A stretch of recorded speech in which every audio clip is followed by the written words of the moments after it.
حاجی حنیف طیب صاحب کے ساتھ جو ہے آج دورہ کر رہے ہیں ہم ایوان نوادرات کا، اور ایوان نوادرات سے متعلق جی جو ہے حاجی حنیف طیب صاحب سے جو ہے مزید جان لیتے ہیں۔ حاجی حنیف طیب صاحب کیا بتانا چاہیں گے؟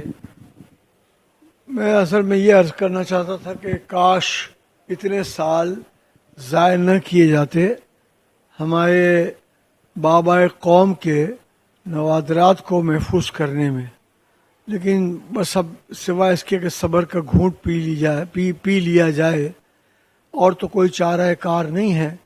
لیکن یہ اللہ کا ضرور شکر ادا کرتا ہوں کہ میں اس علاقے سے الیکٹ ہوا، اور مجھے دو باتوں نے بہت زیادہ تکلیف پہنچائی۔ ایک تو قائد اعظم کے نوادرات غیر محفوظ طریقے سے ویئر ہاؤس میں تھے، اور دوسرے قائد اعظم کی تمام جو باغ ہے وہ بنا ہوا نہیں تھا۔ قائد اعظم کی مزار کے چاروں طرف دھول مٹی پورا دن اڑتی تھی، اس لیے بس یہ اور کاموں کے علاوہ یہ خیال میں آیا کہ قائد اعظم کے لیے ایک تو یہ دوبارہ باغ بنوا لیا جائے، اور دوسرے نمبر پر ایوان نوادرات قائد اعظم بنا لیا جائے۔ اچھا، آزادی تو ہمیں دے دی پاکستان بنا کر، آزادی ہمیں دے دی پاکستان بنا کر، ہم اس میں رہتے ہیں اپنی شان بنا کر۔ اے خدا ہمارے اس پرچم کو سدا سر بلند رکھنا، آمین۔ اے خدا ہمارے اس پرچم کو سدا سر بلند رکھنا، اے خدا ہمارے دشمنوں کا سر خم رکھنا۔ بہت شکریہ جی۔ لیے چلتے ہیں ایوان نوادرات، اور اب حاجی صاحب ہمیں دورہ کرانے جا رہے ہیں، اور اب ایوان نوادرات سے متعلق جو چیزیں انہوں نے ویئر ہاؤس سے اٹھا کر اس محفوظ مقام تک منتقل کی ہیں تو آج آپ کو لے جا کر دکھاتے ہیں، اور حاجی صاحب ہمیں تمام تر چیزوں کو بتانے جا رہے ہیں، تو انشاءاللہ آئیے چلتے ہیں۔ یہ قائد اعظم کی گاڑی ہے، حاجی صاحب اس کے بارے میں کیا بتائیں گے؟ کب اسے یہاں لایا گیا اور کب جو ہے ایوان نوادرات کا جو ہے وہ آغاز کیا گیا؟ یہ قائد اعظم کی گاڑی ہے، بلیک کلر کی، اس کا نام کیڈیلک ہے۔ 1947 کا یہ ماڈل ہے۔ اس زمانے کی سب سے قیمتی گاڑیاں یہ کالی والی گاڑی اور یہ کریم والی گاڑی ہے۔ اس سے اندازہ لگایا جا سکتا ہے کہ ہمارے قائد اعظم مالی طور پر بہت مستحکم تھے، لیکن انہوں نے اس کے باوجود اپنے ترجیح دی کہ اس کام کو اٹھایا جائے، کیا جائے، بھاگ دوڑ کی جائے، اور بالآخر پاکستان معرض وجود میں آیا۔ حاجی صاحب یہ بتائیے گا کہ ایوان نوادرات میں جو ہے ہم یہاں سے اس گاڑی کی جانب بڑھتے ہیں، اب آپ نے اس گاڑی کا جو طریقہ کار پورا بتایا ہے، یہ گاڑی کہاں سے لے کر آئے اور یہ یہاں کب رکھی گئی؟ یہ پیکارڈ گاڑی ہے۔ یہ قائد اعظم کی دونوں گاڑیوں کو دیکھ کر اندازہ لگایا جا سکتا ہے کہ وہ اس معاملے میں کتنے زیادہ حساس تھے، خوش ہوتے تھے۔ اور مطلب ماشاءاللہ یہ گاڑی پھر ہے تو ماڈل 1938 کا، لیکن اس کو پوری ریکنڈیشننگ کرائی گئی تھی، جیسے گاڑی ریکنڈیشن ہوتی ہے تو ریکنڈیشن نیشنل موٹرز نے کی تھی، اور پھر اب یہ گاڑی یہاں رکھی گئی ہے۔ اب آپ نے یہ سوال بہت اہم کیا کہ یہ گاڑیاں تھیں کہاں؟ یہ پاکستان بننے کے بعد، قائد اعظم کے وصال کے بعد، یہ گاڑی اور پورے اس نوادرات قائد اعظم کے اندر کی چیزیں ویئر ہاؤس میں رکھی گئی تھیں۔ وہ ہم بیٹھیں گے تو میں اس ویئر ہاؤس کی تفصیل بتاؤں گا آپ کو۔ آگے چلتے ہیں، اور یہ گاڑی کے بعد جو ہے دیگر نوادرات آگے موجود ہیں۔ تو حاجی حنیف طیب صاحب جب آپ وفاقی وزیر تھے تو آپ نے یہ تمام تر چیزیں ویئر ہاؤس سے یہاں پر منگائیں، جس کے اندر جو ہے ایوان نوادرات کے اندر سوٹ ہے، آگے جو ہے آپ کا گاؤن ہے، اور پھر اس کے بعد جو ہے کوٹ سے متعلق سوٹ ہے، اس کے بارے میں کیا بتائیں گے؟ قائد اعظم ہر طرح کے لباس پہنتے تھے، تو سوٹ والے لباس بھی ہیں، شیروانی بھی آپ کے سامنے رکھی ہوئی ہے، اور اسی طرح سے بہت اہم قسم کا گاؤن پہن کر بھی ایک تصویر ہے ان کی۔ تو قائد اعظم اس معاملے میں بہت شوقین تھے۔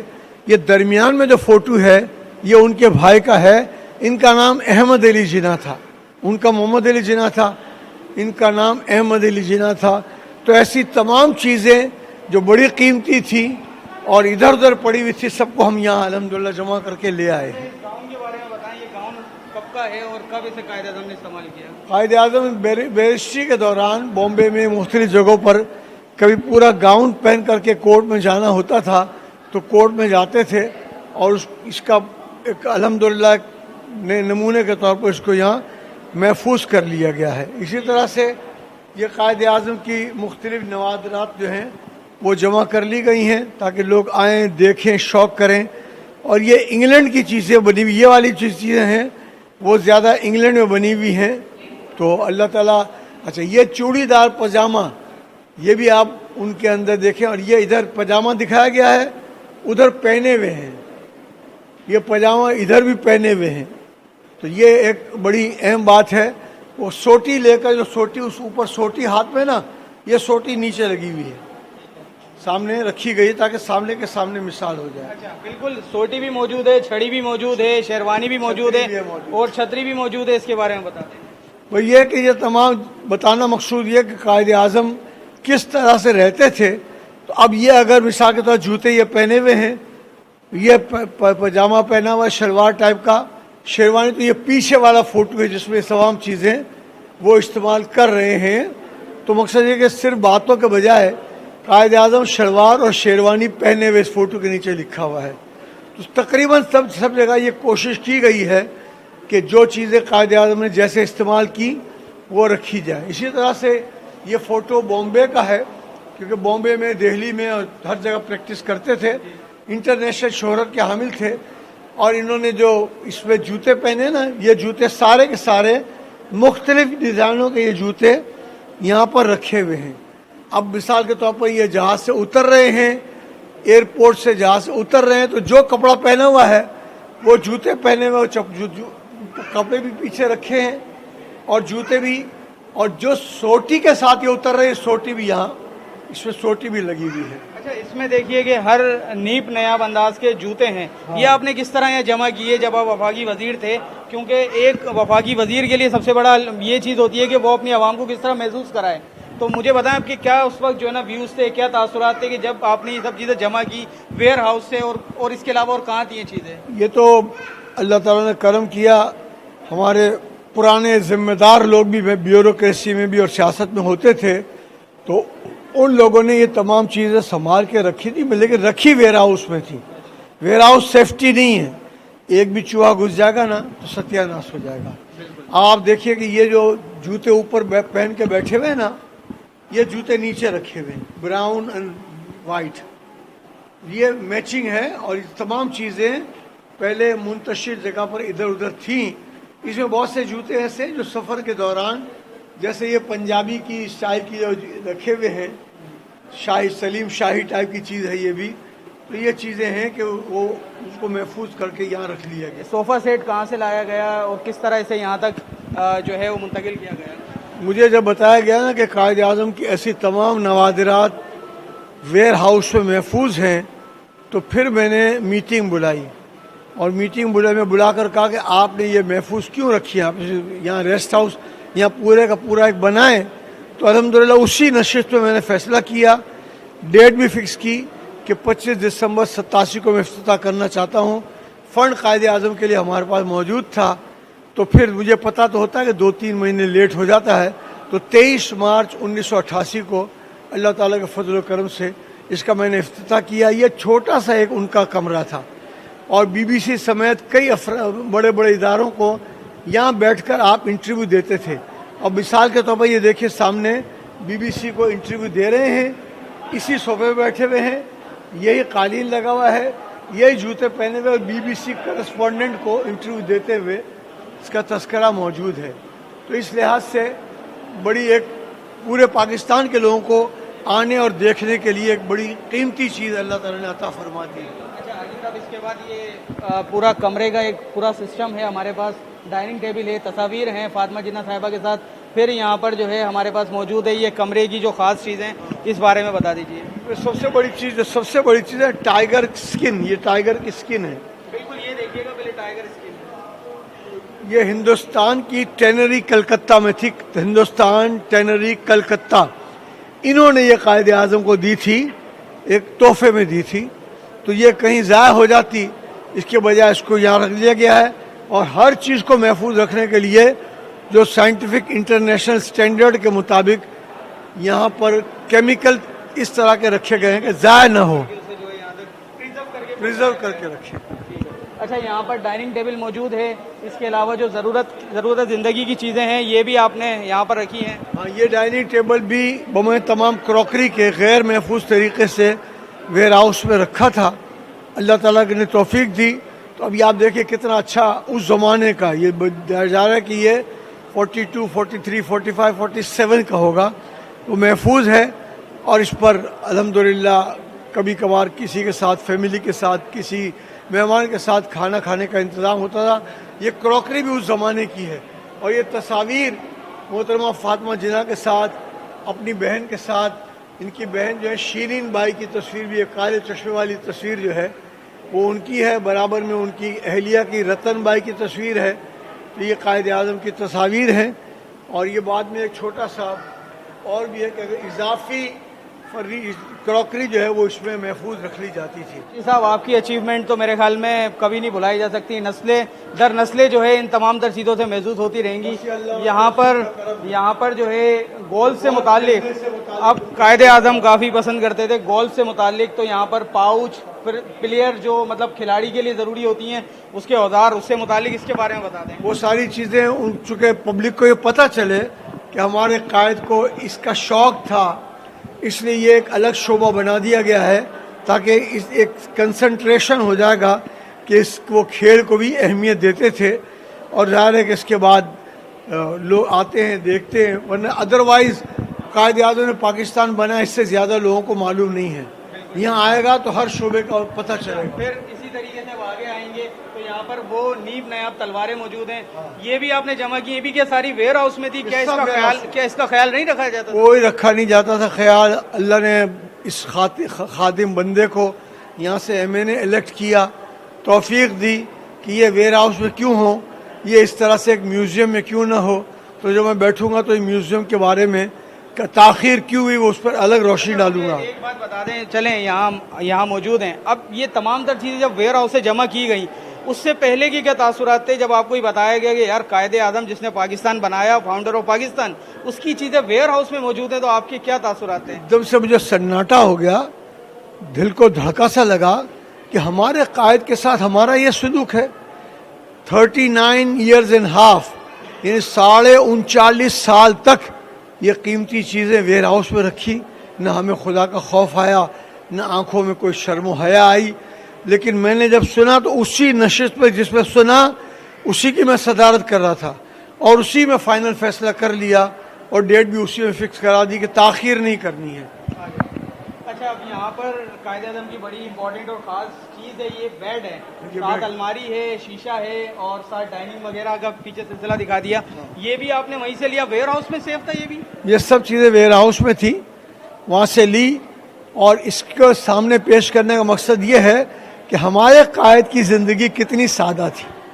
آج اگر کسی بھی وزیر اعظم یا صدر یا گورنر جنرل کے ویئر ہاؤس کمرے میں جائیں تو کتنا لیوش قسم کا ان کا یہ بیڈ روم ہوگا وہ اندازہ کر سکتے ہیں. لیکن یہ مرد درویش فقیر تھا، سادہ زندگی اس نے گزاری. خاص چیزیں جو اچیومنٹ کے طور پر دی گئی ہیں، اب یہاں سے شروع کریں گے. اچیومنٹ کیا تھی یہ کون سی اچیومنٹ ہے اور یہ کہاں سے آپ نے اٹھائی ہیں؟ یہ سر میں یہ سب ویئر ہاؤس سے ہی ہے. قائد اعظم کی شان میں جو نظمیں لکھی گئیں وہ بھی ہیں، اوپر بھی یہ نظم ہے، اس کے اوپر نیچے والی بھی نظم ہے. اور جو قائد اعظم کہیں جاتے تھے تو ان کو تحفے میں یہ سپاس نامے دیے جاتے تھے، یہ نظمیں دی جاتی تھیں. یہ تمام چیزیں محفوظ کر لی گئی ہیں اور انشاءاللہ بہت عرصے تک لوگ اس کو دیکھ کر اپنے آپ کو پاکستان کے حوالے سے مضبوط کریں گے. ہمیں پاکستان کے حوالے سے اپنے آپ کو مضبوط کرنا چاہیے. یہ تصاویری البم ہے. جیسے یہاں بیچ میں یہ مونچھوں والے ہیں نا، ہمارے بزرگ ہیں، سردار عبدالرب نشتر نعت گو شاعر بھی تھے. ان کے بارے میں کوئی بھی تذکرہ نہیں ہوتا. یہ بیچ میں ڈان جو ہے، ڈان کے بانی آپ تھے، ڈان اخبار کے، ڈان پڑھ رہے ہیں. اسی طرح سے یہ تھوڑا سا اسٹیٹ بینک کی افتتاحی تقریب تھی تو اسٹیٹ بینک کے تالے کو کھول کر کے گورنر جنرل 19 جولائی 48 کو انہوں نے اس کا افتتاح کیا. اس کی یہ تصویر ہے. اچھا، یہاں پر دیکھیں تمام پاکستانیوں کے لیے جو ہے کتنی خوشی کی بات ہے کہ 1948 سے متعلق بھی ایک تصویر موجود ہے. کافی پرسادہ اور پر رونق تقریب ہے، اس کے بارے میں بتا دیں کیونکہ یہ بڑی تاریخ ساز تصویر 1948 کی موجود ہے. یہ بھی ہے. اور پھر یہ جو بیچ میں جو سفید ترے باندھ کر بیٹھے ہیں یہ سب جمالی سردار ہیں.